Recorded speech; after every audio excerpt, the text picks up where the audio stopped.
Hey everybody, Plowboy here. Thank you for stopping by. On my screen you can see the chicks on the right, and the chicks on the right are not right. They are very wrong, and what they're doing is very wrong.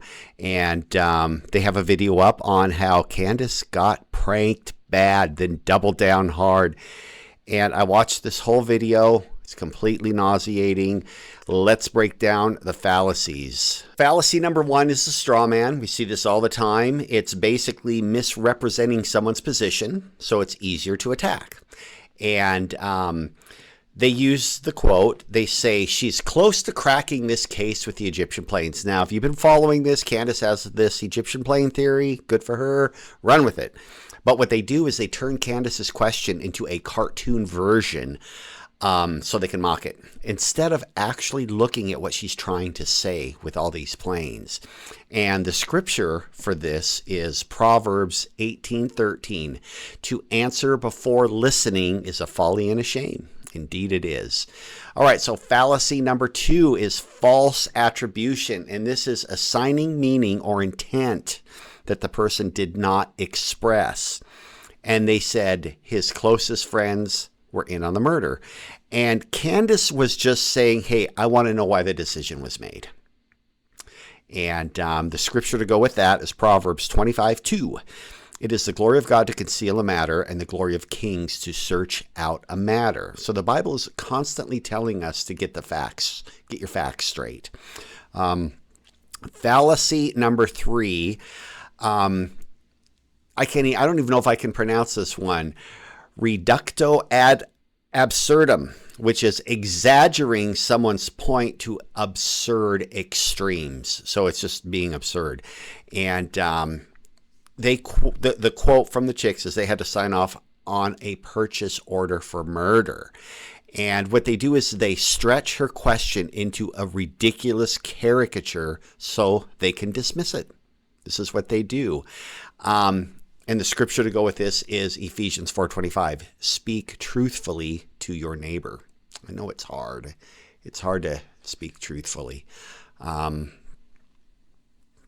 right, number four is mind reading, claiming to know motives or thoughts without evidence. And the quote I pulled was, she pretends she never implicated them, but she does it every day. All right, this is their claim. And she doesn't do it every day. Anyway, they pretend to know her internal intentions, even though she only made one statement. Everything else is projection. And the scripture for this is 1 Corinthians 4:5. God will expose the motives of the heart. It's not our job to look into people's hearts. Fallacy number five, confirmation bias. Favoring information that confirms a pre-existing belief. And it says here, Candace appears to have been pranked. That's kind of what's going on. Candace has been pranked. Ha ha ha. And what they do is they elevate one tweet that fits their preferred narrative, and they treat it like a proven fact while ignoring any sort of contradictory details. And the scripture for that is Proverbs 18:17. And the first story always sounds right until someone comes in and cross-examines it. Good stuff. All right, fallacy number six, goalpost shift. It's a really popular one too, changing the criteria to avoid admitting any error. The quote is, her theory still holds water because there's an FBI office. Now, Candace went on, debunked this thing to the best of her ability, and they mocked the claim. Then shifted to a new point of facts that didn't support their original mockery. And the scripture for this is James 1:8. A double-minded man is unstable in all his ways. It goes for women too. All right, fallacy number seven is appeal to ridicule. It's mocking instead of offering a real argument. We see this all the time. And they talk about the federally sponsored trends, okay? And what they do is they replace reasoning with sarcasm to dismiss what she said. And the scripture that goes with this is, blessed is the one who does not sit in the seat of mockers. Fallacy number eight, commercial leverage, using emotional persuasion to sell a product mid-argument. Now, this isn't really a fallacy, but what they have done is they do like a 2-minute ad in the middle of this. And that's how serious they are. They're so serious that they will pivot from mocking Candace straight into a skincare ad. And they condemn this in others, but they do it themselves. Everybody does it. I don't do it. The only thing that I ask is people go buy one of my albums. Go to the Saint site. Link is in the description. You can go buy a Saint album. They pivot from mocking. Okay, yeah, they go into a skincare ad.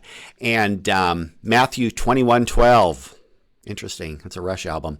Matthew 21:12. Jesus drove out those turning serious matters into profitable opportunities. Yes, he did. Fallacy number 9, false narrative construction. Inventing a story the opponent never claimed.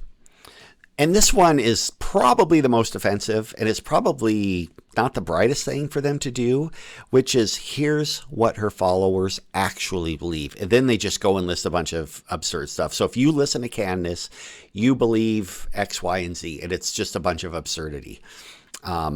So they take a single quote, build it into a giant exaggerated conspiracy, and say this is what Candace people believe, and they're idiots for believing this. And Romans 12:17 says, do what is right in the eyes of everyone, if possible. We try. Fallacy number 10 is a false dichotomy, which makes you force between one of two options, where there's actually many more options that exist. So they say either you're with the truth or you're with nonsense like this.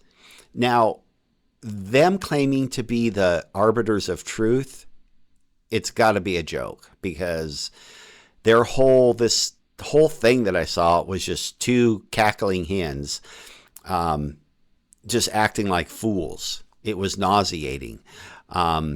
So you're either with them or, you're with nonsense like that, whatever that means. Proverbs 18:17 again. The first story always sounds right until someone cross-examines it. And that's kind of what we're doing here. We're cross-examining this stuff. We see this all the time. Fallacy 11 is the ad hominem attack. It's attacking the person instead of the argument. And this is what the candy cult believes. They call it the candy cult. They smear the supporters instead of engaging with the claims. This whole thing, that's all they're doing. And Matthew 5:22, whoever insults his brother is in danger of judgment. Do it all the time. Fallacy number 12, appeal to emotion. So this is replacing evidence with an emotional manipulation. Oh, and I see this in my comments. If you were a real Christian, you wouldn't do this. How could you do this if you're a real Christian? That's just kind of par for the course. So they use outrage to steer the audience's feelings rather than presenting facts. It's all this moral outrage. So the appeal to emotion.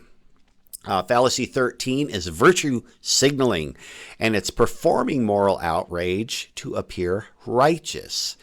I'm not going to be quiet about it. So whatever they're cackling about, they're not going to be quiet about it, but they're going to chalk up a huge list of fallacies on their own program and their own talking points. They're not going to be quiet about it. And they position themselves as moral heroes while spending the whole segment mocking instead of addressing what Candace actually said. And this is the trend. Now, my next video is so unhinged. I just can't wait to dig into it. Anyway, Plowboy here. Everybody have a great day.